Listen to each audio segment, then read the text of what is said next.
시청자 여러분 안녕하십니까. 쏟아지는 폭우에 전국이 비상입니다. 그래서 8월 9일 일요일 오늘 뉴스의 라이브는 뉴스 특보로 준비했습니다. 말씀드린 대로 벼락과 돌풍을 동반한 강한 비가 충청도 등 중부 지역과 수도권을 강타하고 있습니다. 시청자 여러분도 창밖으로 빗소리가 한층 거세진 걸 느끼실 겁니다.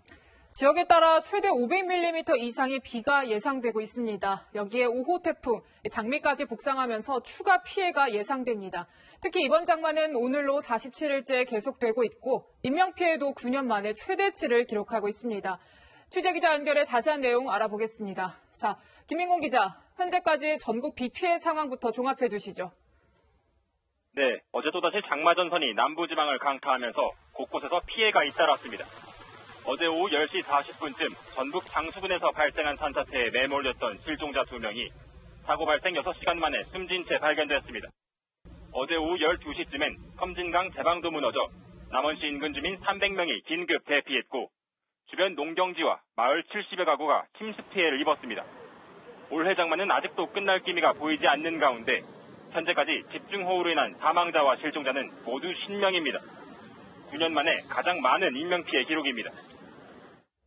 네, 오늘 오후부터 중부지방엔 많은 비도 예보돼 있다면서요. 네, 그렇습니다. 어제 오후 10시 반 서울과 경기 등 수도권 지역에 호우 경보가 발효됐는데요. 오늘 오전부터 쏟아지기 시작한 비는 지금도 계속 이어지고 있습니다. 기상청은 모레까지 서울 등 중부지방에 많은 곳은 500mm 이상의 폭우가 쏟아지겠다고 예보했습니다. 엎친 데 덮친 격으로 내일 오후 한반도에 상륙할 것으로 보이는 5호 태풍 장미의 영향도 걱정입니다. 한강 홍수통제소는 이에 대비하고 있는데요. 팔당댐은 오늘 사정 대비 방류량을 4,000톤 늘렸고 이에 따라 잠수교 수위도 7.8m로 더 높아졌습니다. 중앙재난안전대책본부는 저지대 침수나 산 비탈면 붕괴 등의 위험 지역에선 대피하길 바란다고 밝혔습니다. 지금까지 사회부에서 전해드렸습니다. 네, 오늘 집중호우 상황 맹소영 웨더 커뮤니케이션즈 대표 장혜찬 시사평론가와 집중 분석해 보겠습니다. 어서 오세요. 네, 먼저 호우특보와 강수 현황부터 알아보도록 하겠습니다. 대표님 설명 좀 해주시죠.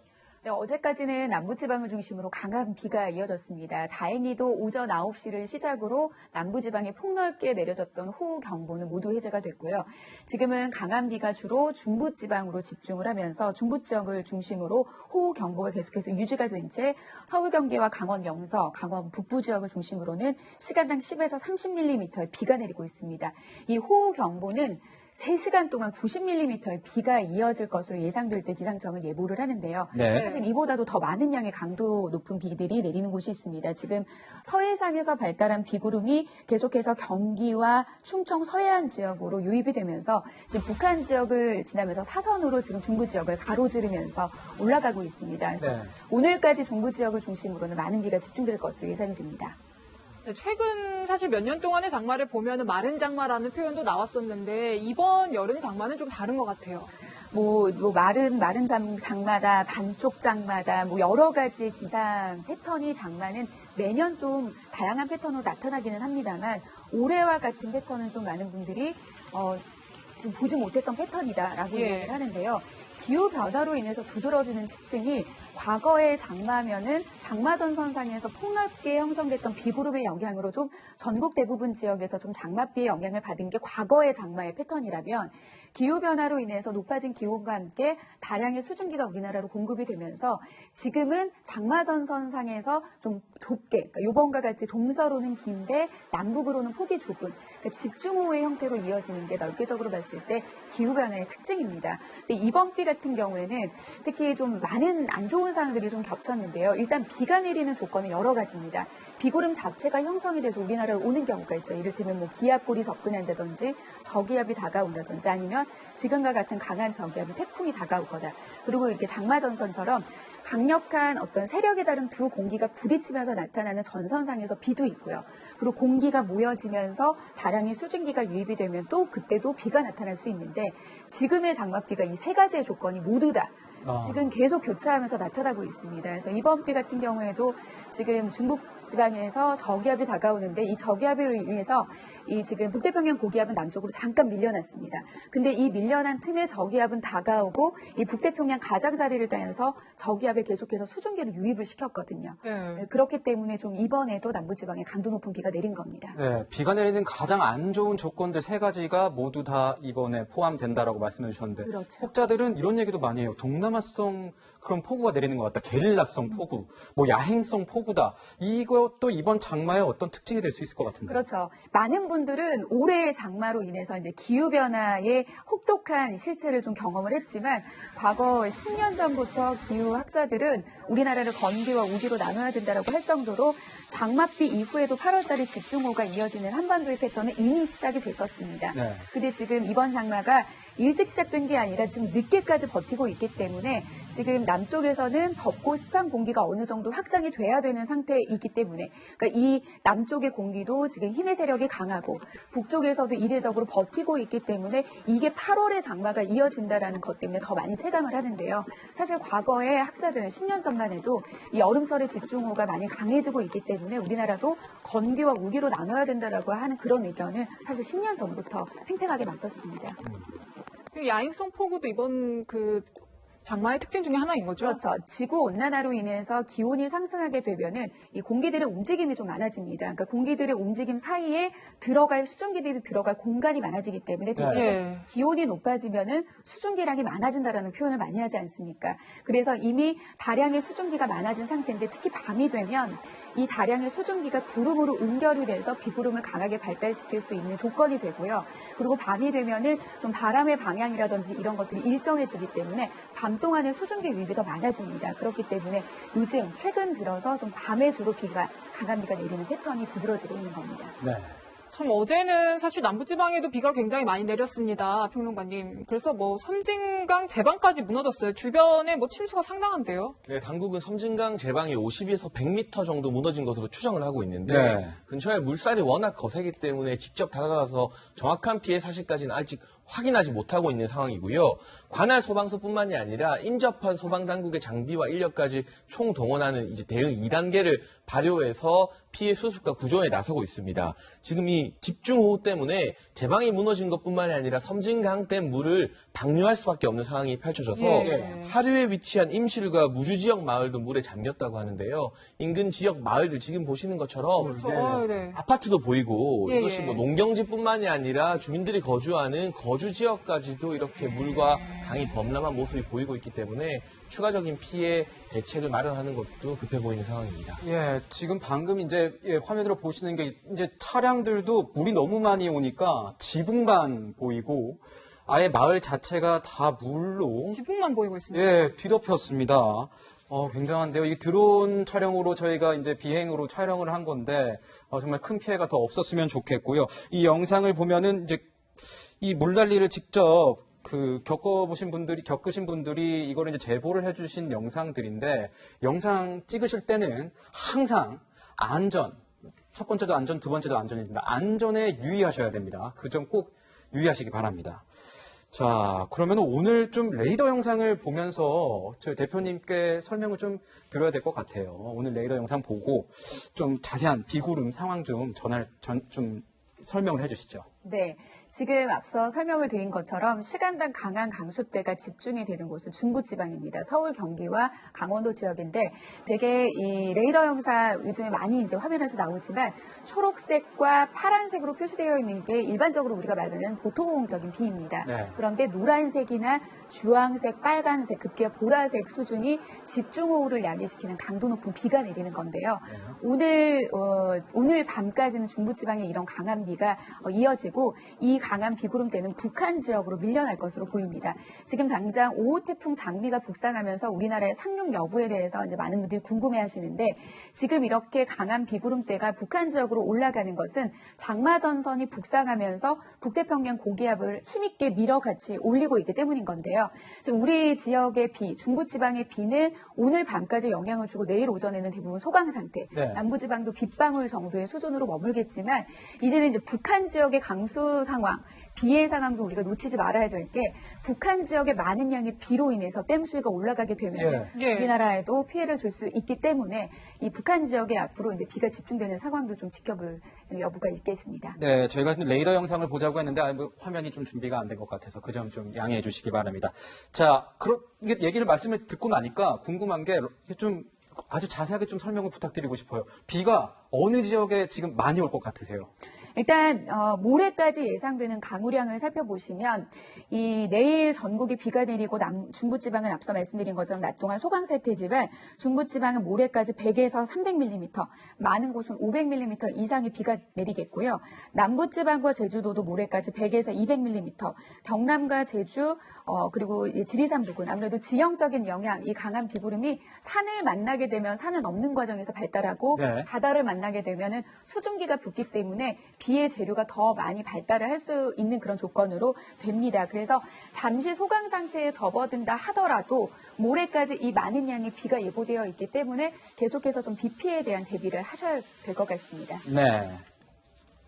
네, 그렇습니다. 지금 서울뿐 아니라 전국적으로 집중호우가 계속되고 있는 상황입니다. 그래서 좀 행동 요령이 굉장히 중요한데요. 저희가 좀 짚어드리고 싶은데 저희가 준비한 그래픽 좀 볼 수 있을까요? 지금 나오고 있습니다. 자주 물에 잠기는 지역, 또 산사태 위험 지역 등은요, 위험한 곳 피하고 또 안전한 곳으로 대피하셔야 합니다. 실내에서 문과 창문은 닫고 외출 자제하시고요. TV나 라디오, 또 인터넷 등으로 기상 상황도 파악하셔야 하고요.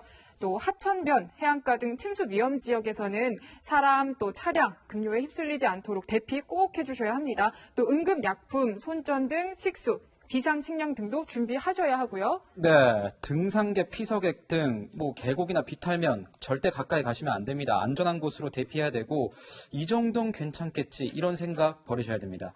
공사 자재가 쌓인 공사장 근처 접근 당연히 하시면 안 되고 농촌, 논둑이나 물고 점검을 위해서 외출 자제하셔야 됩니다. 어촌 정말 위험합니다. 어망어구 안전한 곳으로 옮기셔야 하고 또 행정안전부에서 보면 디딤돌 앱이 있습니다. 이 앱을 다운받으시면은 여러 가지 사항을 소개받으실 수 있을 것 같습니다. 자, 올해 장마 정말 긴 것 같습니다. 가장 길고 그리고 9년 전 장마, 풍수의 피해 이상으로 지금 피해가 많이 오고 있다. 이런 얘기가 있는데 이번 장마가 거의 최장 기간 기록을 깰 수도 있다는 얘기가 나오던데요. 맞습니다. 2013년에 이미 남부지방 제주 같은 경우에는 최장의 기록을 깼습니다. 48일 정도 이어졌고요. 중부지방의 경우에는 2013년도에 한 49일 정도가 가장 긴 장마였는데 지금 기상청의 중기예보대로라고 하면 보통 우리가 오늘, 내일, 모레까지의 3일 날씨를 단기예보 혹은 동네예보라고 기상청에서는 발표를 하고 있고요. 중기예보는 오늘, 내일, 모레를 제외한 이후의 열흘 동안의 날씨를 발표를 하는데 중기예보상으로 일단 강원, 영서, 서울, 경기 지역은 금요일까지 비 예보가 계속해서 유지가 되고 있습니다.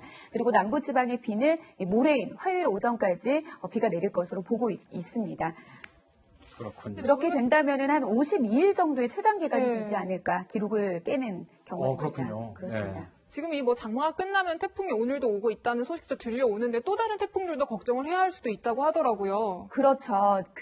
지난해만 비교를 했을 때 지금 지난해 같은 경우에는 6월에 하나의 태풍이 발생을 했고 7월에 4개의 태풍이 발생했는데 그중에서 우리나라에 하나의 영향을 줬고요. 예. 8월에 5개 발생한 태풍이 3개가 우리나라에 영향을 줬고 네. 9월에 무려 6개 발생한 태풍 중에 절반가량이 우리나라에 영향을 줘서 지난해 거의 역대급 보통 한 해에 25개에서 6개 정도 북서태평양에서 태풍이 발생하는데 이 가운데 우리나라에 영향을 주는 태풍이 3개 정도거든요. 지금 오는 게 내일 만약에 올 수 있다고 하는 게 5호 태풍이니까 앞으로 그러면 더 많이 올 수도 있다는 그렇죠. 그래서 지금 태풍, 장마도 끝나지 않았는데 태풍이 온다라고 우려스럽지만 저는 다른 측면에서 보는 게 지난해 이맘때만 됐을 때 한 13개에서 14개 정도의 태풍이 발생을 했는데 고작 5개의 태풍이 이제 발생을 했나라는 그런 부분들이 좀 많이 우려가 스럽습니다. 네. 근데 그럼 올해는 태풍이 좀 적나 보다. 그거는 아닐 겁니다. 물론 이제 앞으로 더 날씨 상황을 지켜봐야 되겠지만 지구 온난화로 인해서 북극의 기온이 올라서 북극에 갇혀 있어야 될 이 찬 공기가 중부 지역으로 온 것도 기후변화지만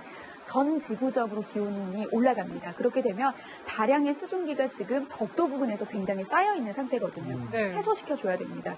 해소시키는 게 바로 태풍이고 태풍이 이 열을 지금 중위도와 고위도권으로 날라줘야 되는데 5개밖에 현재 발생을 하지 않았다라는 거는 이번에 장마가 끝나고 나서 짧게라도 폭염이 이어지고 난 다음에는 어마어마한 태풍이 강력하게 하나가 오든지 아니면은 여러 개로 나눠져 올지는 그건 앞으로 지켜봐야 될 또 다른 상황인 것 같습니다. 네, 지금 이런 가운데 지금 피해가 우려되는 그 소형 태풍이고 약한 태풍이라고 하지만 장미가 오지 않습니까? 피해가 좀 우려되는 지역, 각별히 주의해야 되는 지역은 좀 설명해 주시면 좋을 것 같아요. 네, 지난 한 이틀 전부터 필리핀 해상, 동쪽 해상 부근에서 태풍으로 발달할 조짐을 보이고 있는 강한 수증기를 기상청은 포착을 하고 계속해서 예의주시하고 있었습니다. 지난 밤 3시에 태풍으로서의 위력을 갖췄는데요. 보통 이 태풍은 중심에서 부는 바람이 초속 17m, 시속으로 따졌을 때는 한 60km 이상의 바람이 돼야지만 네. 태풍이라고 명명을 하는데요.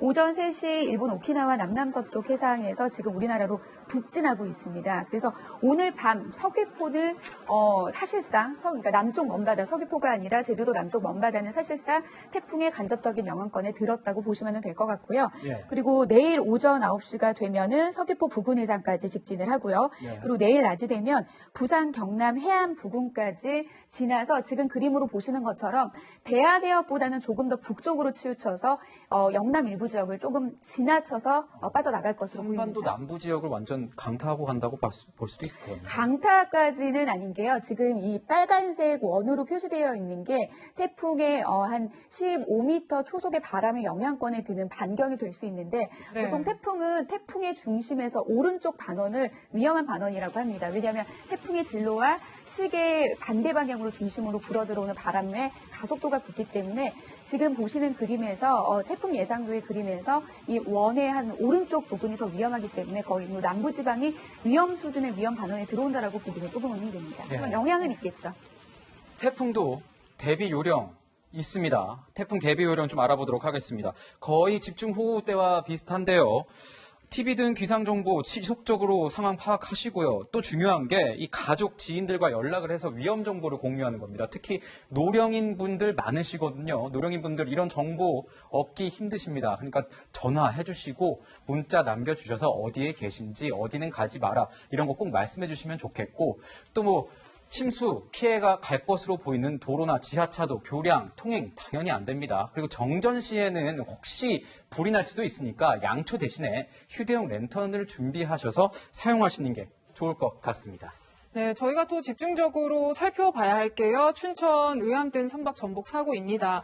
평론가님, 지금 실종자 5명 중에 2명이 숨진 채 발견이 된 거죠? 네, 춘천소방서 소속 대원이 폭 10여 미터 정도 되는 강변 늪지대를 수색하던 중에 먼저 숨진 이경이를 발견했습니다. 네. 그리고 이로부터 4분 뒤에는 이 이경이 발견 지점에서 아래로 100m 떨어진 지점에서 수색에 동참한 군 간부가 이 김 씨를 발견했는데요. 예. 그 사람이 발견된 장소는 의암댐에서 아래 방향으로 물길로 2km가량, 또 사고 지점에서는 3km가량 떨어진 곳입니다. 소방당국은 이곳 일대에 물이 빠지기 시작하면서 이날부터 늪지대에 수색대원이 직접 들어가 수색을 시작했다고 설명을 했습니다.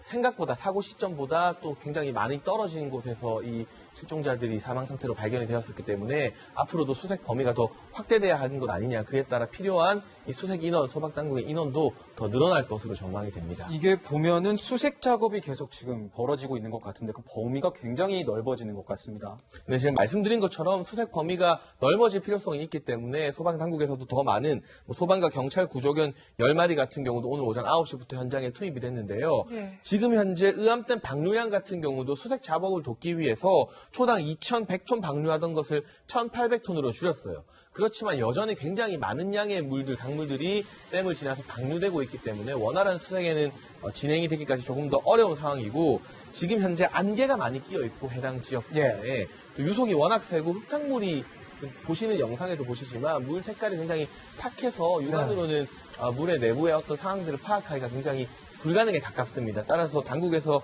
수색에 굉장히 어려움을 겪고 있다고 하는데요. 사고수습 대책본부 같은 경우는 사고 나흘째인 이날 오전 6시부터 헬기 10대, 보트 72대, 또 소방, 경찰, 공무원 등 인력 2,500여 명을 동원해서 남은 실종자 3명에 대한 구조 수색에 나서고 있습니다. 드론과 공병부대의 단정도 투자되고 있는데 아무쪼록 어려운 상황이지만 하루빨리 실종자들을 발견할 수 있기를 바라는 따름입니다. 그러니까 이 소방, 경찰, 장병, 공무원 인력만 지금 2,500명 이상이 투입이 돼서 구조 수색 작업을 벌이고 있는데 이분들도 당연히 안전에 유의하셔야 될 것 같습니다.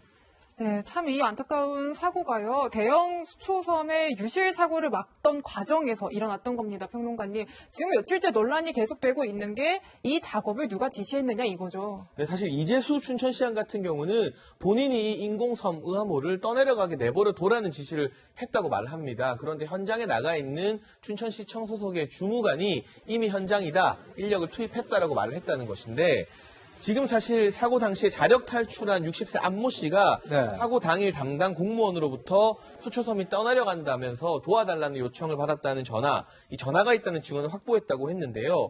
그런데 제가 개인적으로 이 공직사회나 국회 등에서 또 여러 지자체에서 자문을 했던 경험으로 봤을 때 네. 이 책임자라고 할 수 있는 시장이나 팀장급 상위의 고위 공무원들이 작업 중단 지시를 내렸는데 현장에 나와 있는 주무관이 작업을 강행했다는 것은 제가 알고 있는 공직사회가 돌아가는 방식과는 상당히 많은 다른 부분이 있거든요. 물론 실체적으로 진상규명을 철저하게 해야 되겠습니다만 이것이 자칫 현장 공무원에게 책임을 전가하는 방식으로 이루어진다면 꼬리 자르기라는 국민들의 비판을 피할 수 없을 것이기 때문에 우선은 실종자를 수습하고 찾아내는데 전력을 다하고 그 이후에 사태가 수습이 된 이후에는 진상규명에 확실하게 또 열을 올려야 될 것 같습니다. 네. 이게 보면 아직 이제 사실관계 확인은 좀 더 필요할 것 같고요. 이 실종자 가족들이 정말 지금 마음이 안타깝습니다. 실종자가 이 사고를 당하기 전에 이 차량에서 나는 블랙박스 내용이 있다고 하는데 그 실종자 가족들이 공개를 했습니다. 듣고 가겠습니다. 혼잣말로 미치겠어. 나도 집에 가겠네. 징계 먹고 약 5초간 침묵 후에 두 번 흐느껴 우는 소리가 들리더라고요. 누가 그걸 지시를 했는지 그게 제일 저희는 알고 싶거든요. 그 휴가 중인데 왜 휴가 중인 사람을 불러내서 현장에 투입을 시켰는지 저희는 그게 너무 궁금해요.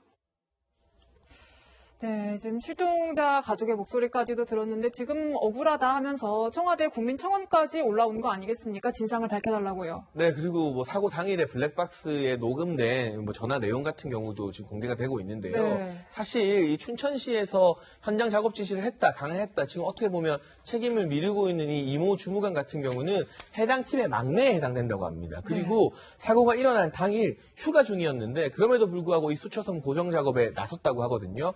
그런데 제가 앞서도 저의 이 상식과는 조금 다른 부분이 많다고 말씀드린 것처럼 과연 상부의 지시가 없었는데 팀의 막내에 해당하는 이 주무관이 휴가 중임에도 불구하고 자진해서 휴가를 반납하고 현장에 나갔을 가능성 높지 않아 보입니다. 그렇기 때문에 어떤 지시로 인해서 이 이모 주무관이 휴가까지 반납하면서 현장에 나가야만 했었는가, 정말 상부에 아무 지시도 없었는가 하는 부분을 명명백백히 밝혀내야만 이 사고의 원인도 규명할 수 있지만 억울한 분들이 나오지 않을 수 있을 것 같습니다. 따라서 필요하다면 사고가 마무리된 이후에 뭐 장마나 호우가 그치고 난 이후에 국회 차원의 국정조사도 가능하지 않을까 하는 부분도 전망해 볼 수 있겠습니다. 예, 이렇게 논란이니까 이재수 춘천시장이 이렇게 해명을 했습니다. 내용을 보면 경과 상황을 보고하는 과정에서 상처를 드리고 심력 끼친 점 진심으로 사죄드린다. 지시한 사람 없다는 게 아니라 이제 찾아서 규명하겠다는 거다. 이렇게 하는데 정세균 국무총리 의암댐 보트 침몰 사고 현장 찾아서 관계자들을 질타했습니다.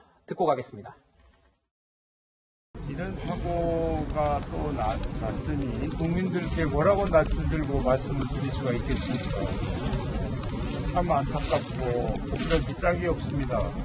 실적으로 생각해보면 위험하잖아요. 그러면 수초 떠내려가면 그만이지 그걸 있고 원래 아침에 생명하고 어떻게 그걸 바꿔요.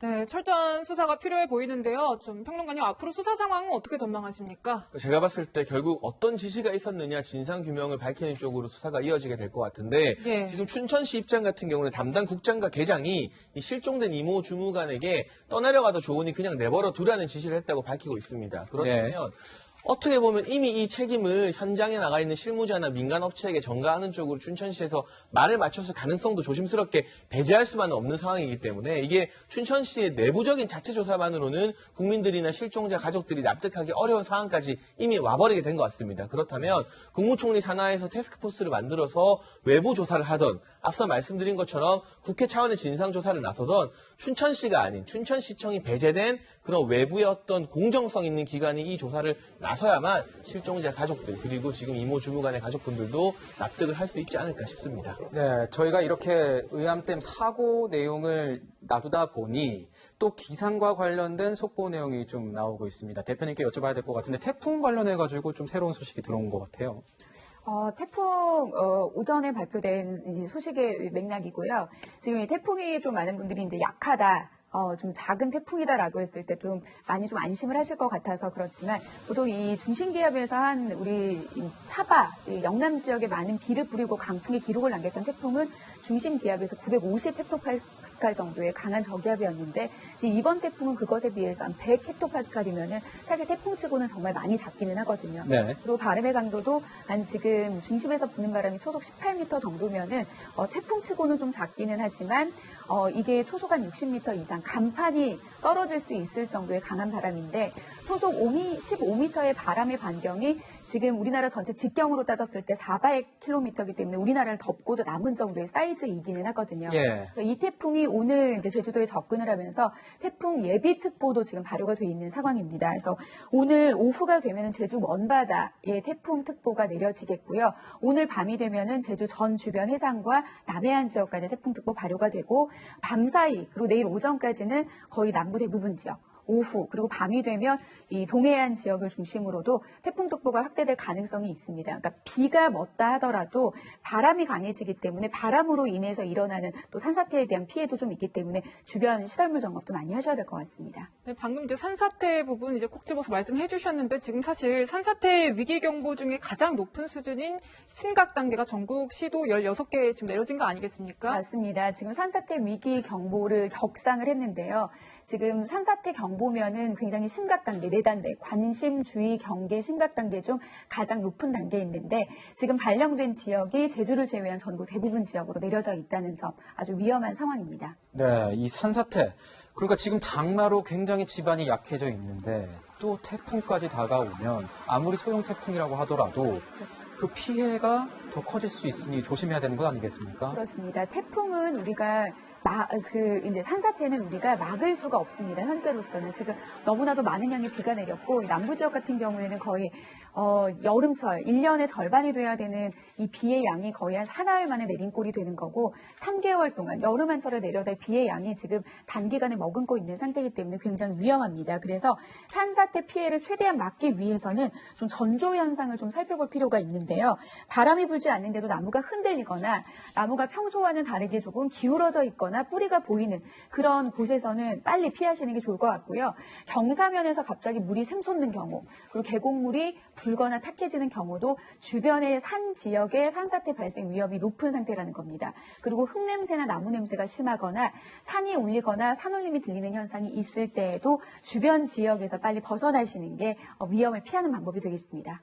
네, 지금 산사태 위기 경보에 대한 얘기 해주셨는데 평론가님, 이 산사태 발생 시의 행동 요령 설명 좀 해주시죠. 네, 화재와 같은 2차 피해 발생도 산사태와 함께 우려가 되기 때문에 산사태가 발생한다 또는 경보가 발효되게 되면 가스와 전기를 차단하는 게 좋습니다. 그리고 즉각적인 대피가 어려운 경우에는 몸을 웅크리고 안전한 곳, 집 안에 안전한 곳에서 머리를 감싸고 계셔야 하고요. 가능하면 옆집을 확인하고 위험 상황을 알려주셔서 좋겠고 산림 내에 계실 경우에는 계곡을 벗어나서 높은 곳으로 피신하셔야 됩니다. 그리고 장마나 태풍이 오기 전에 또 지금 이미 산사태 경보가 많이 발효된 상태이기 때문에 산 주변의 주민분들은 대피 장소를 미리 확인하고 집에서 대피 장소까지 가는 경로를 한 번쯤 숙지하시면 만일의 사태가 발생했을 때 대피하는 데 조금 더 원활하지 않을까 싶습니다. 예, 지금 시청자 여러분들께서 저희 방송을 보시느라 외부 상황 어떠신지 모르겠는데 저희가 준비한 화면 좀 보여드릴 수 있으면 보여드리겠습니다. 이 시각 광화문입니다.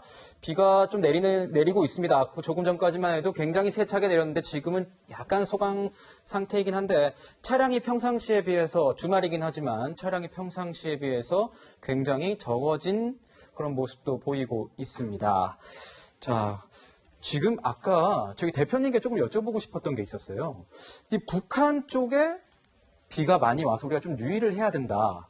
북한의 지금 비가 많이 오면 북한은 그런 걸 풍수해나 이런 거를 준비할 뭐 그런 여력이 좀 힘들지 않습니까? 어떻게 보세요? 그 예보 수준이라든가 이런 게 조금 어떨까 궁금해서요. 사실 굉장히 어려운 게 이 기상청에서 하는 업무 중에 하나가 국제 협력 업무가 있습니다.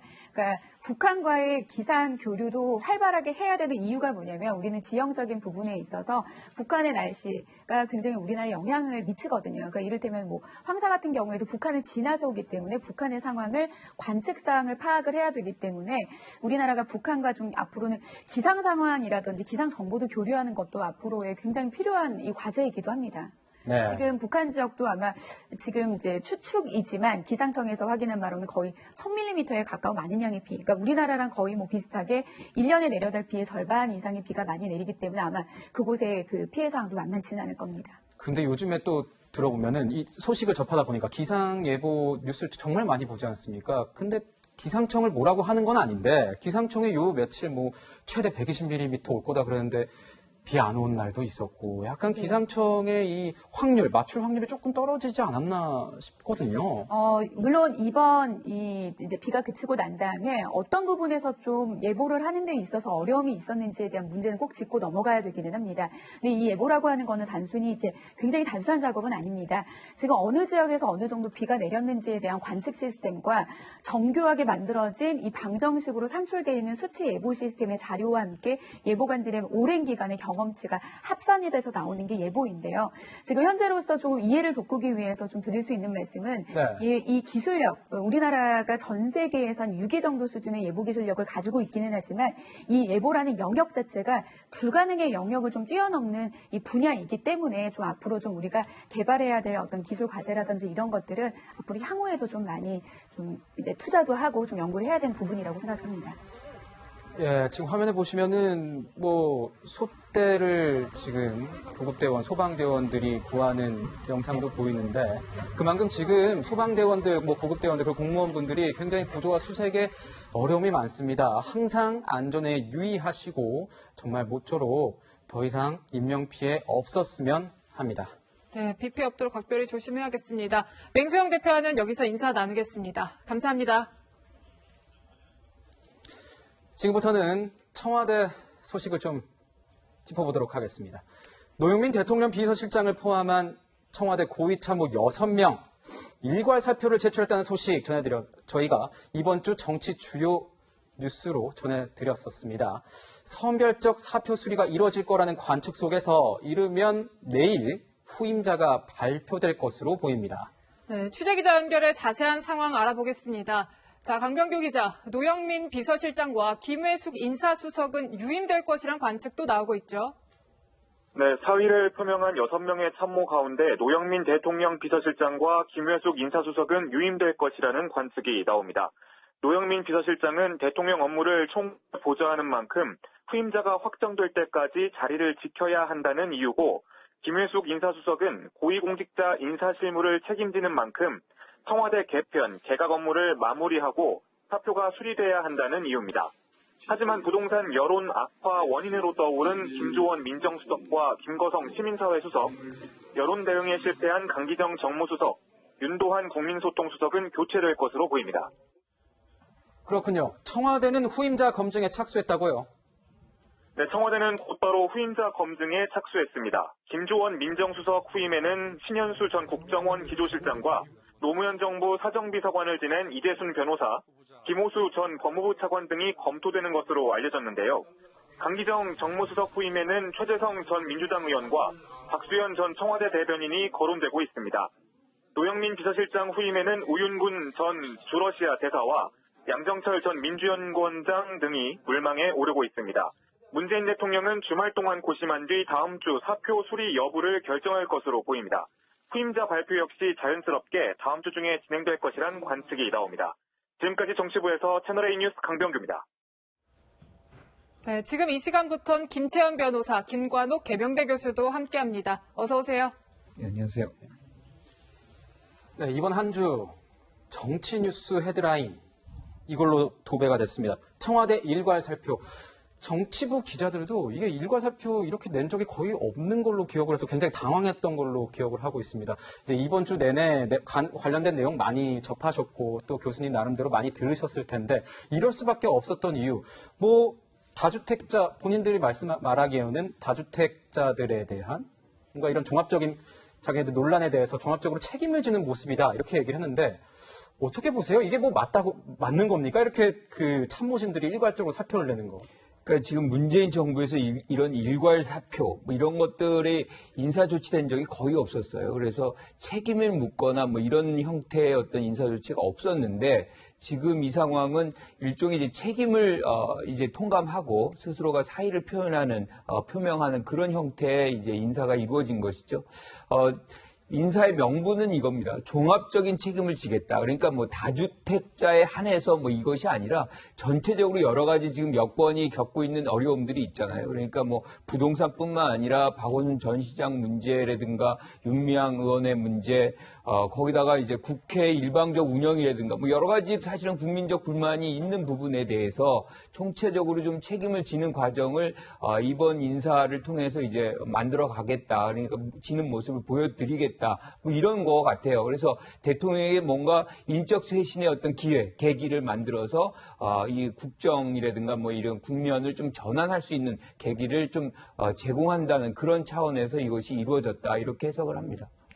네, 이번에 사표를 낸 면면을 좀 살펴보면 6명 중에 3명이 다주택자입니다. 변호사님. 네. 6명 중에 3명이 다주택자고 또 노 실장은 강남부동산을 내놨다고 하지만 아직 실거래가에 등록은 안 됐더라고요. 아직 뭐 팔았다. 그래서 뭐 등기가 완전히 상대방이 넘어갔다는 얘기는 없고, 김종호 민정수석 같은 경우에는 잠실 아파트들을 시세보다 높게 내놨다라는 그런 문제가 제기되지 않았습니까? 그래서 지금은 매물을 철회했다고 합니다. 예. 이 부분에 대해서 이제 청와대는 저 남편은 잘 모를 수 있다. 뭐 이런 반응을 내놔서 굉장히 좀 비판도 많이 받았는데, 근데 이제 문제가 생기면 인사를 통해 가지고 교체를 하고 인사 교체를 통해서 새 물로 어떤 새 진용을 짜서 새롭게 나아가는 거고 뭐 항상 있는 일입니다. 근데 보세요. 청와대 구성을 보시면 3실장 체제입니다. 인사실, 비서실, 정책실, 그다음 안보실 이렇게 돼 있어요. 네. 그러면 지금 비서실 쪽에 있는 비서실장 그 밑에 5명의 수석이 일괄 사표 낸 거예요.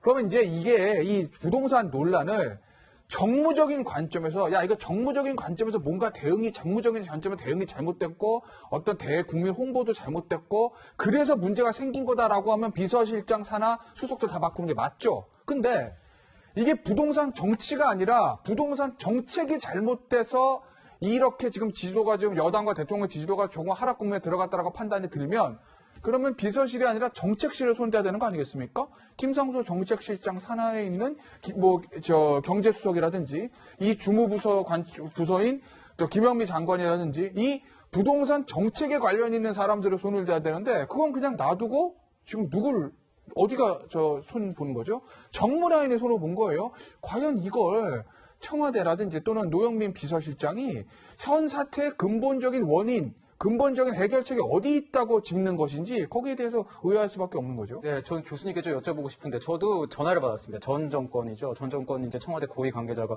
아니 근데 어떻게 대통령 비서실장이 사의를 표명했는데 정책실이 경제정책을 주도하는데 가만히 정책실은 오히려 사의가 없고 비서실에서 이렇게 5명이 일괄 사의를 하느냐 좀 의아하다 이런 얘기가 있는데 교수님은 어떻게 보세요? 그러니까 부동산의 문제만 갖고서 이번 인사가 이루어지는 것이 아니다라는 것을 보여주는 것이고요. 저는 지금 노영민 실장과 5명의 수석이 시작되는 것이지 인적 쇄신의 시작인 것이지 끝이 아니다. 그래서 지금 말씀하신 대로 정책실, 지금 외교안보실 같은 경우 요번에 교체가 됐기 때문에 거기는 교체 요소가 별로 없다고 봐요. 하지만 정책실 같은 경우는 지금 부동산 문제라든가 여러 가지 연루된 부분이 있기 때문에 저는 거기도 인적쇄신의 어떤 대상이 될 수 있다고 생각을 하고 내각까지도 전 가능하다라고 봅니다. 8월 말에 우리가 알다시피 민주당 전대가 있어요.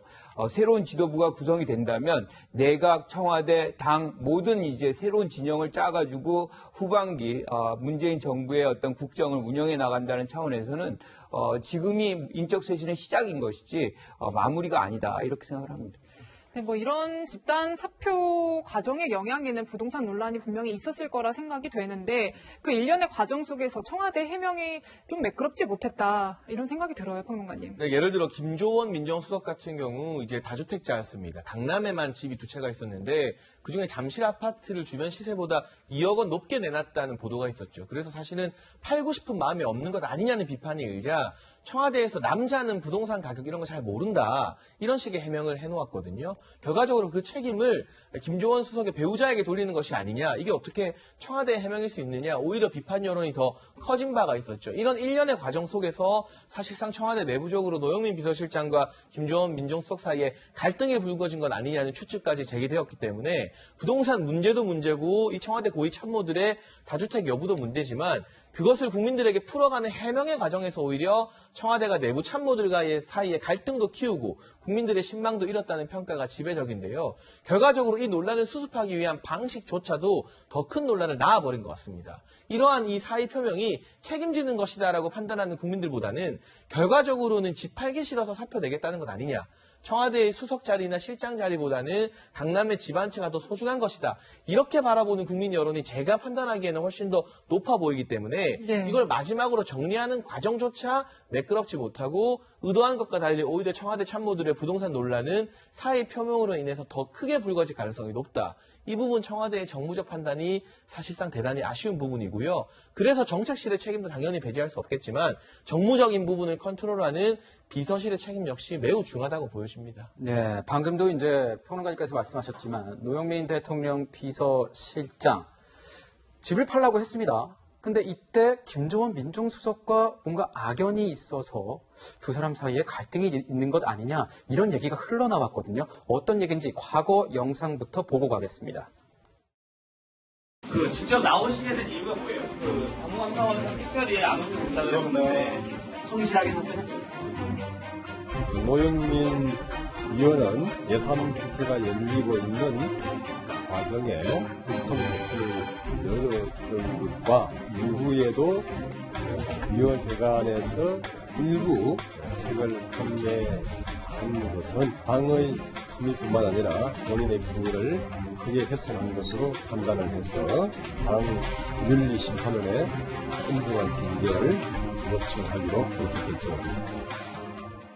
예, 김조원 당시 민주당 전신이죠. 새정치민주연합의 당무감사원장이 얘기한 건데 이 북콘서트 노영민 대통령 비서실장의 북콘서트가 아마 시집 강매 의혹 관련해였던 것 같습니다. 그러니까 이제 그 사건이 2015년에 있었는데요. 예상국회가 열릴 때 이제 일종의 출판 기념회를 해요. 그러면 예상과 관련된 이제 많은 분들이 와서 살 수밖에 없는 거 아니냐. 뭐 이런 얘기들이 있었고 그것이 논란이 돼가지고 당무원장인 김조원 당시 원장이 이것을 지적했던 일이 있었던 거죠. 그런데 이제 그 악연 때문에 그런 관계 때문에 이번에도 또 뭐 이런 인사 조치가 이루어진 것이 아니냐. 뭐 이렇게 얘기를 해석을 하는데 저는 과한 해석이라고 생각을 합니다. 만약에 그렇다 그러면 왜냐하면 인사에 관련한 모든 그 어떻게 보면 실무 책임자는 대통령이 모든 걸 결정하지만 그 아래 실무 책임자는 비서실장이거든요. 그러면 김조원 민정수석이 사실 민정수석이 될 수가 없어요. 그런 관계 때문에 만약에 이런 것이 이루어졌다 그러면 민정수석 될 때 아마 먼저 실장이 노영민 실장이 안 된다라고 얘기를 했을 가능성이 있기 때문에 그 요인은 작동한 것이 아니다라고 저는 평가합니다. 참 이제 집단 사표를 놓고 대통령의 고민이 깊어질 것 같은데 이거를 사표를 다 수리하자니 또 모두 유임하자니 참 어려울 것 같다는 생각이 드는데요. 변호사님. 네. 그래서 이제 얘기가 나오고 무게가 실리는 게 일부 인사만 조건부 유임을 하지 않겠느냐. 어떻게 보세요? 이런 일이 있으면 여러 가지 관측들이 나오죠.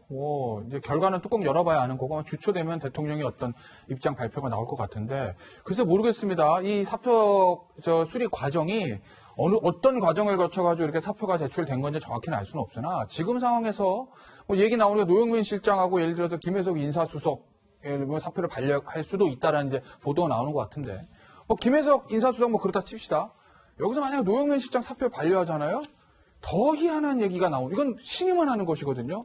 대통령님, 제가 대통령 보좌를 잘못하고 부정성 때문에 여론이 안 좋고 대통령의 지지도 떨어지고 여당 지지도 떨어지고 더구나 더 개인적으로는 반포 아파트 문제도 있으니 제가 사표를 내고 물러나겠습니다. 라고 했는데 사표 반려했다. 그럼 뭐죠? 이건 노영민 비서가 힘을 실어주는 거라고요. 이러면 더 웃기는 결과가 나온다. 예를 들어서 대통령이 딱 핀셋으로 자 그러면 민정하고 홍보하고 정무만 셋만 받고 하고 경제를 먼저 했다. 그러면 상관이 없는데 실장 산하 5명의 수석에 모두 저희가 잘못했습니다. 물러나겠습니다 하고 사직서 제출하는데 대통령이 그중에서 몇 명, 특히 실장만 당신은 잘했으니까 그냥 가라고 신임을 한다? 이걸 이렇게 됐을 때 시장에 주는 메시지는요. 굉장히 계속 혼란스러운 메시지가 될 겁니다. 그래서 이왕 이렇게 된 이상 전원 교체하는 게 맞는 거다. 그리고 앞서 김관욱 교수님도 지적하셨지만 저도 지켜볼 건데 정책 라인하고 내각도 손대는 게 맞다. 만약에 경제 라인, 김현미 장관, 홍남기 부총리, 그 다음에 김상조 정책실장, 그 다음에 이현승 수석까지 부동산과 관련 있는 경제 라인 그대로 놔두고 이 정무 라인만 손을 댄다라고 하면 어떤 메시지냐면 우리는 부동산을 정책으로 보지 않고 부동산을 정치로 봅니다라는 메시지예요. 왜? 정책은 맞으나 다주택 참모들이 집을 안 팔고 또 이 부분에 대해서 언론 질문에 대해서 남편은 잘 몰라요 라는 이런 대응을 하고 이 정무적으로 홍보적으로 이걸 잘못해서 우리가 지금 언론과 매를 맞고 지지도가 떨어지는 거지 정책 자체는 잘못된 게 아니야라는 메시지이기 때문에 이거 굉장히 잘 다뤄야 되는 거죠. 그래서 저는 김관욱 교수님 예상처럼 정책실과 경제 라인도 손을 댈 거로 봅니다. 만약에 손을 대지 않는다고 하면 이건 여당과 청와대의 지지는 더 떨어질 수밖에 없어요. 네, 제가 좀 궁금한 건 이제 김 교수님께 여쭤보고 싶은데 지금 보면은 대통령의 고심 더 깊어진 것 같습니다. 이제 참모진이라 함은 대통령에게 이런 고심이 없도록 해야 되는데 오히려 책임을 좀 지우는 모습, 이런 모습이 좀 연출이 돼서 이게 맞는 것이냐.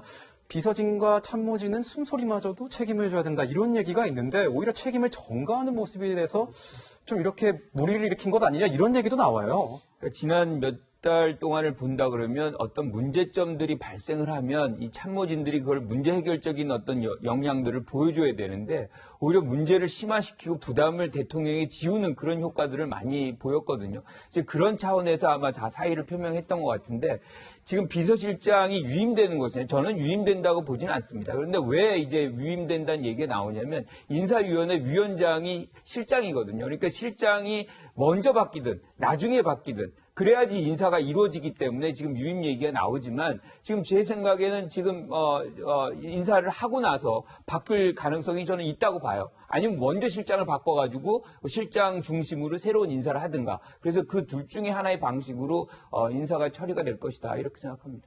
네, 참 인사도 인사지만 민심 걱정도 굉장히 클 것 같습니다. 평론가님.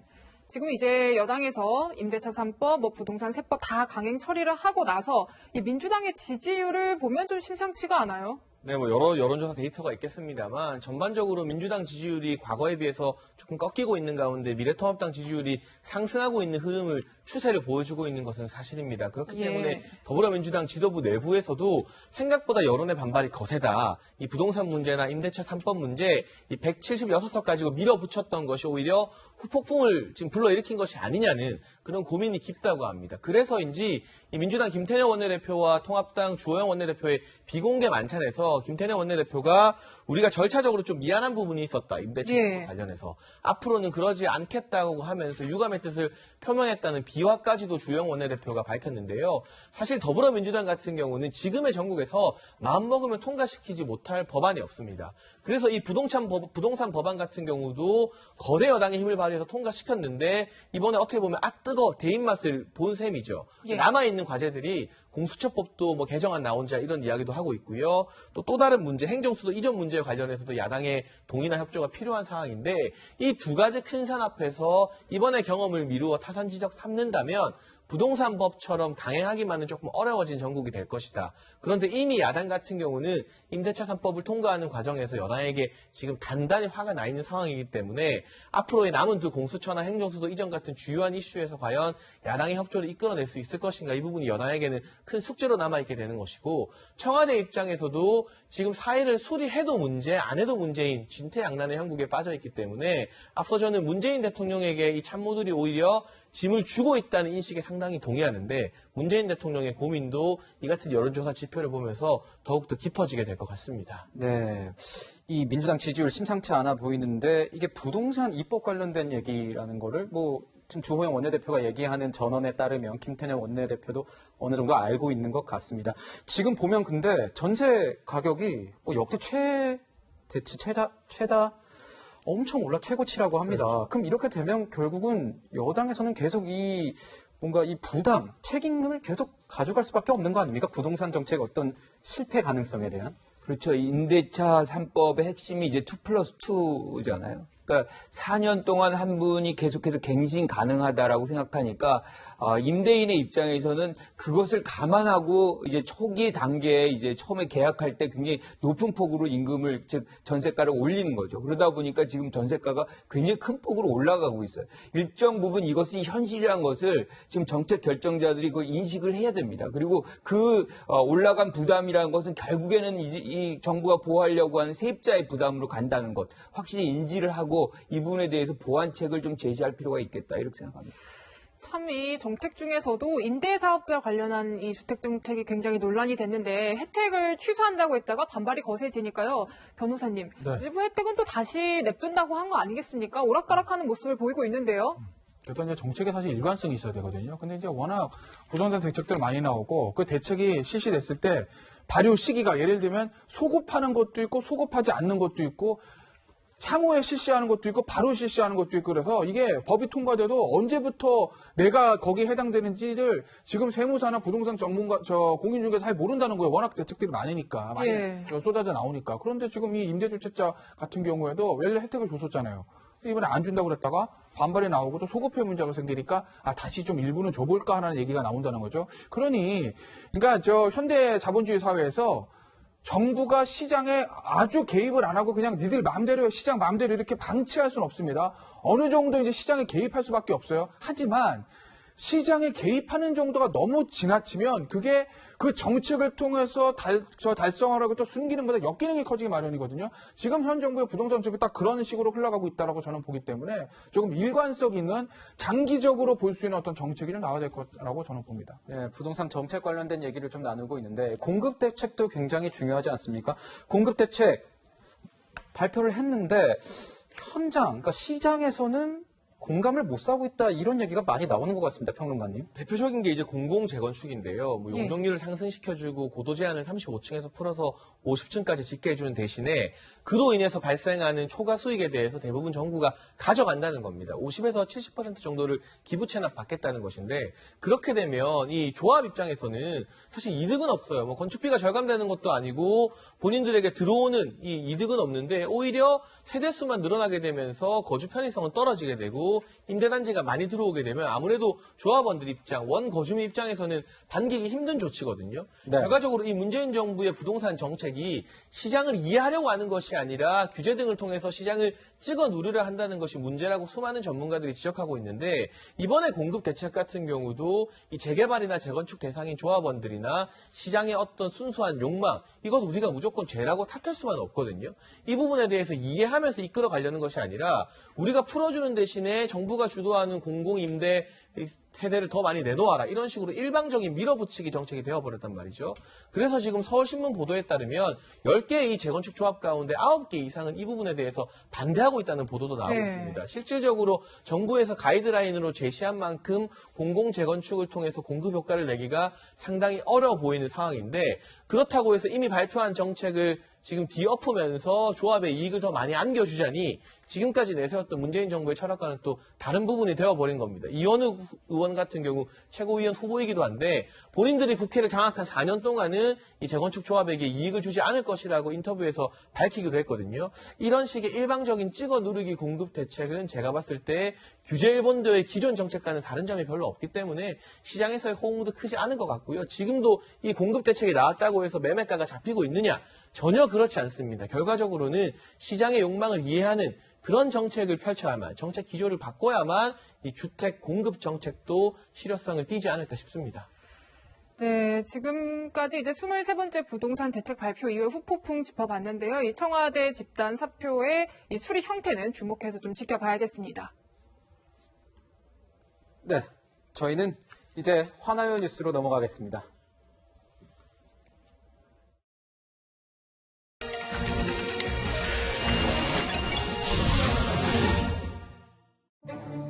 지난 한 주를 뜨겁게 달군 뒷광고 논란. 그 시작에는 바로 이 두 사람이 있었습니다. 정말 이걸 모으느라고 너무너무 힘들어서 돈을 무대기로 썼어요. 막 검색하다 이게 콕에서 1등을 하더라고요. 일단 치약이고요. 뒷광고. 생소하신 분들도 있을 텐데 기업으로부터 협찬을 받고도 광고라는 표기를 하지 않고 구독자를 속이는 행위를 말합니다. 내돈내산. 그러니까 내 돈 주고 내가 산 제품인 것처럼 얘기했던 사용 후기가 사실은 돈을 받고 만든 광고였던 겁니다. 구독자 260만 명을 보유한 인기 먹방 유튜버 쯔양은 뒷광고 논란에 은퇴를 선언했습니다. 저는 방송 초반 몇 개의 영상에 광고 표기를 하지 않았습니다. 이에 대해 책임질 것이며 앞으로 유튜버 등 모든 방송 활동을 그만두겠습니다. 쯔양뿐만 아니라 초통용으로 불리는 도티의 유튜버 양성회사까지 유명 유튜버들이 너나 할 것 없이 줄줄이 릴레이 고해성사를 이어가고 있습니다. 하나같이 본인들이 죄인이다, 죄송하다며 비슷한 컨셉으로 고개를 숙였습니다. 마음에서 우러러 나온 진심이었으면 좋겠는데 혹시나 공정거래위원회가 다음 달부터 뒷광고를 단속하겠다고 해서 부랴부랴 등 떠밀려 사과하는 건 아니겠죠. 먼저 맞는 매가 낫다곤 하지만 이런 식으로 먼저 맞는 매는 사양하겠습니다. 네티즌들 그동안 믿고 봤던 유튜버들의 배신에 그야말로 뿔이 났습니다. 구독자를 상대로 사기를 쳤다. 터질 게 터졌다. 막강한 영향력을 이용해 내 돈 주고 실제로 사용한 척, 광고가 아닌 척, 너희들도 써보면 좋을 것 같다고 착한 척, 척척척 했던 유튜버들. 이들을 믿고 지갑을 열었던 수많은 구독자들은 얼척이 없습니다. 이제는 이들의 꼼수를 못 본 척 하지 않을 겁니다. 지금까지 화나요 뉴스였습니다. 네, 검찰의 고위 인사를 두고 연일 논란이 길고 있습니다. 추미애 법무부 장관은 인사가 만사라면서 출신 지역을 골고루 안배했다고 했는데 4대 요직을 살펴보니 꼭 그런 건 아니었습니다. 오히려 특정 지역 출신으로 편중된 것으로 확인됐습니다. 최주현 기자입니다. 추미애 법무부 장관이 취임 이후 두 번째로 단행한 검사장급 이상 인사에서 이른바 빅4로 분류되는 요직이 호남 출신으로 채워졌습니다. 서울 관할 대형 사건을 담당하는 이성윤 서울중앙지검장과 검찰 인사와 예산을 총괄하는 심재철 법무부 검찰국장은 전북 출신입니다. 권력형 비리 사건을 지휘하는 신성식 대검찰청 반부패 강력부장, 반부패 부장과 함께 대검 투톱으로 꼽히는 이정현 공공수사부장 모두 전남 출신입니다. 법조계에서는 4대 요직이 주요 업무를 총괄하는 만큼 견제와 균형이 중요하다고 말합니다. 하지만 추 장관 취임 이후 이뤄진 지난 1월 검사장 인사에 이어 이번에도 검찰 요직에 특정 지역 인사가 배치된 겁니다. 김영삼 노무현 정부 말기에 일시적으로 특정 지역 출신이 요직을 독점한 적은 있었지만 이후에는 지역 안배가 이루어졌습니다. 이명박 정부 첫 검찰 인사 때는 충남과 경기, 경북, 인천 출신이 주요 보직을 나눠 맡았고 박근혜 정부와 문재인 정부 초기도 마찬가지였습니다. 한 검찰 간부는 초유의 독점이라며 검찰 인사가 학연이나 지연에 좌지우지돼선 안 된다고 우려했습니다. 윤석열 검찰총장과 대립각을 세우는 이성윤 중앙지검장을 공개적으로 비판해온 문찬석 광주지검장은 인사의 반발에 사표를 내기도 했습니다. 추 장관은 빅4 인사의 지역 편중 논란에 대한 언급 없이 전체 검사장 인사에 대해 출신 지역을 골고루 안배했다고 평가했습니다. 그러면서 검찰에서 누구누구의 사단이라는 말은 사라져야 한다고 강조했습니다. 채널A 뉴스 최주현입니다. 네, 앞서 보신 것처럼 인사태풍의 논란, 검찰에서도 일어났습니다. 추미애 법무부 장관이 법무부 검사장급 인사 단행했습니다. 그런데 이 내용을 두고 일각에서는 윤석열 검찰총장을 겨냥한 것 아니냐, 윤석열 검찰총장이 더 고립됐다, 이런 얘기가 나오고 있습니다. 김태현 변호사님, 법조계 요즘 분위기 어떻습니까? 맞게 말씀하셨고요. 윤석열 총장이 더 고립된 정도가 아니라 그냥 완전 고립됐다. 더 이상 이렇게 빠져나갈 어떤 구멍이 없을 정도로 고립됐다라는 거고 아마 이제 다음 주 초에 부장 인사가 있을 거예요. 부장급 인사. 그럼 이제 대검 과장이라든지 대검 대변인 이런 사람 부장급이거든요. 그러니까 실무진입니다. 아마 그 실무진 대검에 있는 실무 간부들 중에서도 윤석열 총장과 가깝다고 평가되는 사람들이 있습니다. 몇몇 사람. 그 사람들도 아마 지방에 다 내려가게 될 것 같아요. 지금이라 흐름이라면. 그래서 아마 윤석열 총장이 더 고립될 것 같고 지금 보시면은 이제 검사장급 인사 얘기들이 나오는데 우리가 윤석열 총장이 고립됐다고 보는 이유들 중에 몇 가지 중에 하나가 대검의 2인자가 대검 차장입니다. 대검 차장은 차기 유력한 검찰총장 후보예요. 그런데 이제 조남관 검찰국장과 대검 차장. 그러면 조남관 검찰국장이라는 사람은 이성윤 중앙지검장의 고등학교 1년 후배에다가 사법연수 1년 후배인데 노무현 정부 시절에 청와대 특검반장도 이성윤 당시에 검사가 특검반장 하다가 조남관 검사한테 물려주고 간 거예요. 그리고 현 정부 들어와서도 국정원까지 파견을 갔었고 아무래도 현 정권과 좀 가깝다는 평가를 받고 있는 사람을 대검 차장으로 해서 윤석열 총장 바로 턱 밑에다 붙였습니다. 그리고 대검 이제 검사장들, 대검 부장들을 보면 지금 한동훈 검사장 사건을 수사 지휘했던 중앙지검의 1차장, 3차장을 또 대검 부장으로 보냈거든요. 이종건 남부지검 1차장 같은 경우에 또 조국 전 장관 때 법무검찰 개혁단 출신이고 이런 사람들을 현 정권과 가깝다, 추미애 장관과 가깝다고 평가받는 사람들을 대검 부장으로 해서 윤석열 총장 주변에 포진시켰기 때문에 윤석열 총장 서밀했다라는 그런 평가가 무색한 게 아닌 거죠. 참 이번 인사에서 이 윤 총장이 추천한 후보들은 하나도 포함되지 않은 것으로 전해졌습니다, 교수님. 그러니까 의견 청취를 하긴 했는데 이 청취 과정이 요식행위 아니었냐? 그렇죠. 이런 얘기 나와요. 그런 얘기들이 많이 있죠. 왜냐하면 이제 실질적으로 인사에 반영이 안 됐으니까 이제 그런 형태인데. 네. 저는 추미애 장관이 이런 인사를 할 것이라는 것이 상당 부분 예측이 돼 있었어요. 그러니까 윤석열 총장과 갈등 관계가 없었다 그러면 당연히 이제 추천한 인사들도 받아들이고 보직에 대한 부분도 수용을 하고 이랬을 텐데 그런 관계들이 이미 상당 부분 어긋나 있기 때문에 그렇게 안 됐을 가능성이 있는 것이고 실질적으로 추미애 장관이 원하는 인사를 지금 한 것이거든요. 그래서 본인은 라인을 이제 없애야 된다, 누구 사단이다, 이런 단어 없애야 된다. 저는 거기엔 동의합니다. 측근, 수족 이런 것들이 한 국가의 어떤 행정부의 공공의 인사 부분에서 이런 것들이 적용이 된다는 것 자체가 사실은 잘못된 거거든요. 그래서 네. 사라져야만 하는 것이지만 그렇다 그러면 그에 준하는 인사들이 지금 추미애 장관의 인사 속에서 완전히 이제 배어 있느냐라고 한다면 그 부분도 약간 의문표가 있다. 그래서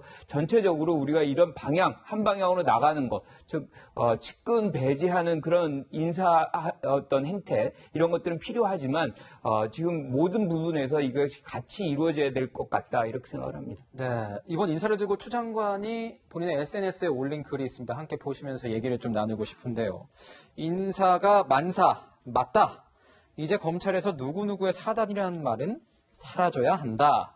이렇게 얘기를 했습니다. 근데 언론에서는 이번 인사를 두고 저희도 얘기를 나누고 있지만 추미애 라인이다, 이성윤 라인이다 이런 얘기 나오는데 이거 결국 언론이 만든 말이라고 해야 될까요? 이해도 되는 게 추미애 장관 같은 경우는 판사 출신이니까 검찰 내 라인이 있을까 싶기도 한데요. 어떻게 보세요? 저는 기본적으로 정무적으로 본인이 인사를 하신 당사자잖아요. 그럼 이 인사에 대한 평가는 언론이나 국민들에게 맡겨놓는 것이 맞지 본인이 스스로 하신 인사에 대해서 참 잘한 인사라면서 자화자찬하는 것은 그렇게 옳은 태도는 아니지 않나 하는 생각이 들고요.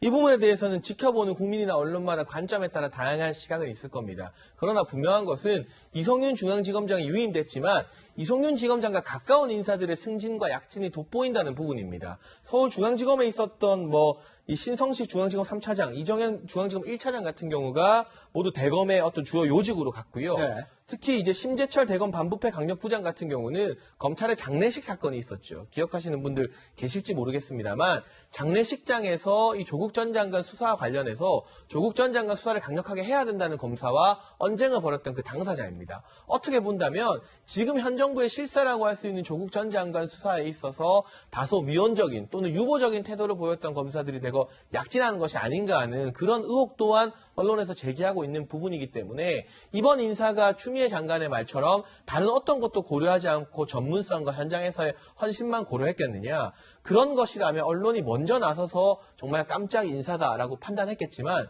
지금 벌써 이성윤 중앙지검장이 실세인 것을 분명히 한 인사다. 그리고 일부 이번에 사의를 표명한 검사장급 인사 같은 경우는 정권 길들이기용 인사인 것 아니냐는 그러한 불만도 제기하고 있습니다. 물론 모두를 만족시키는 인사는 언제든 불가능한 것이겠지만 이런 우려나 이런 의혹이 이번 인사뿐만이 아니라 이전의 검찰 인사에서도 똑같이 제기되었다면 적어도 이번만큼은 탕평책이라고 할 수 있는 그러한 인사가 나와야 했던 것이 아니냐. 이런 점에서 저는 추미애 장관의 SNS 글이 과연 얼마나 많은 국민들의 동의를 받을 것인가에 대해서는 고개를 갸웃거리게 됩니다. 네, 지금 이번 인사에서 좀 주목해서 봐야 할 사람은 문찬석 광주지검장입니다. 지금 이제 법무연수원 기획부장으로 발령이 나고 사직서를 냈습니다, 변호사님. 네. 그리고 나서 이제 검찰 내부망에 글을 올렸는데 이번 인사에 대해서 굉장히 강하게 비판을 했어요. 사실은 문찬석 검사장이 인사 발표 나고 나서 사의를 표명했다는 얘기는 이미 그날 사의 인사 발표하고 오전에 이미 저에게는 돌았던 얘기예요. 그런데 이제 본인이 이제 공식적으로 이프로에서 그 다음 날쯤에 글을 올려가지고 공식화를 시킨 건데, 근데 보면 문창석 광주지검장 같은 경우에는 검찰 내에서 워낙 신망도 높고 증권범죄 수사의 최고 전문가라고 알려져 있습니다. 실제로도 그걸 하고요. 그 양력을 보면. 그런데 이제 광주지검장이 있다가 이번에 이제 법무연수원 연구원으로 좌천되니까 이제 본인이 바로 사직을 한 건데, 사실은 이 문창석 검사장이 예전에 1월 달에 검사장 회의에서 이성윤 주검장한테 이의를 제기했었거든요. 왜 총장의 지위, 수사에 관련된 그 울산시장이라 유재수 씨 수사 관련해서 총장의 지위를 거역하느냐라고 이제 이성윤 중앙지검장에게 대놓고 이의를 제기했던 겁니다. 그때 이제 밑보여서 이번에 저렇게 좌천된 거 아니냐라는 이제 관측들은 있습니다. 실제 이유는 알 수는 없지만 어쨌든 문찬석 검사장이 남긴 말들을 좀 곱씹어볼 필요가 있다. 즉 정권에 줄을 서고 정권 말을 잘 듣는 사람들만 승진하는 이번 인사를 국민과 검찰 내부 구성원들이 어떻게 바라볼 것이냐라는 취지의 문찬석 검사장의 사직의 변을 한번 곱씹어볼 필요가 있다라고 저는 봅니다. 네, 김 교수님 보면은 야권도 지금 법무부 때리기, 추미애 장관 때리기 나선 것 같아요. 김웅 의원도 본인의 이제 SNS에 늑대는 사료를 먹지 않는다 이렇게 표현하면서 이번 인사를 정권 심기 보호용이다 이렇게 평가를 했습니다. 크게 보면 사실 이 법무부에서도 검찰이거든요. 한 부처도 아닌 이 인사를 이렇게 모든 국민들이 관심을 갖는다는 것 자체가 사실 비정상적인 거거든요. 이 검찰의 정치화가 이미 상당 부분 이제 진척이 되어 있는 겁니다. 그래서 저는 이 부분도 행정부 차원에서 접근하는 것이라고 보면 될 것 같고요. 검찰의 인사는 사실상 수사와 재판 결과를 평가하면 됩니다. 네. 그것에서 문제가 발생된다 그러면 인사권의 행사가 잘못됐다고 평가하는 것이고 주권자가 마지막에 표로서 행사를 하면 됩니다. 이 부분에 대해서 나가시는 분이나 의원이나 야당 의원이나 이렇게까지 혹평을 할 필요가 있을까라고 생각을 합니다. 네. 자, 추 장관 취임 후 두 번째 검찰 인사 분석해봤습니다. 세 분 말씀 잘 들었습니다. 감사합니다. 네. 저희는 60초 후에 다시 돌아오겠습니다. 네, 이번 주 빠뜨리시면 안 되는 주요 뉴스를 미리 보는 시간입니다. 앞으로 뉴스입니다. 주택을 구입할 때 내는 취득세가 이번 주 화요일부터 최대 12배 인상됩니다. 다만 지난달 10일까지 계약을 맺었거나 이번 달 10일까지 잔금을 지급하면 인상 전 세율을 적용받습니다. 네, 수사부터 재판까지 2년 넘게 공방을 이어온 숙명여고 쌍둥이 시험지 유출 사건의 1심 선고가 이번 주 수요일 내려집니다. 앞서 검찰은 쌍둥이 자매가 친구들과 학부모들의 피와 땀을 한순간에 물거품으로 만들었다며 장기 3년과 단기 2년의 징역형을 각각 구형했습니다. 이번 주 금요일은 택배 없는 날입니다. 그 취지를 살리는 차원에서 목요일부터 우체국 소포 접수가 최소화됩니다. 택배원분들이 모쪼록 시원한 여름 휴가를 보내셨으면 좋겠습니다. 의료계 최대 단체인 대한의사협회가 이번 주 금요일 의대 정원 확대 철회, 비대면 진료 정책 중단 등을 요구하며 집단 휴진에 들어갑니다. 개원이들이 동참할 가능성이 높은 만큼 동네 의원들의 진료 차질이 예상됩니다. 네, 저희가 다시 한번 날씨 예보를 좀 전해드려야 될 것 같습니다. 홍앵커 보면은 아까도 말씀 나눴지만 기록적 폭우가 내리고 있는데 태풍까지 오고 있는 거잖아요. 네, 맞습니다. 지금 오늘 새벽 3시쯤 5호 태풍인 장미가 발생했는데요. 이 때문에 내일 경남과 제주도는 태풍의 직접 영향권에 들겠습니다. 네, 이미 비가 너무 많이 온 상황에서 태풍까지 와서 이제 걱정인데 시청자분들이 각별히 주의해야 할 것들 좀 있을까요? 네, 이제 비와 함께 특히 돌풍 조심하셔야겠는데요. 태풍 영향권에 들면 초속 15m 안팎의 강한 바람이 몰아칩니다. 간판이 떨어지고 또 기와짝이 날아갈 수 있는 위력입니다. 시설물 점검 철저히 해주시기 바랍니다. 네, 그렇군요. 지금은 무엇보다도 안전입니다. 위험한 곳 가지 마시고 이 정도는 괜찮겠지라는 그런 생각도 버리셔야 됩니다. 그리고 여름 휴가철을 맞아서 코로나19 확산 우려도 상당합니다. 방역 수칙 반드시 지켜주시길 재차 당부드립니다. 오늘 저희가 준비한 소식은 여기까지입니다. 시청해주셔서 감사합니다.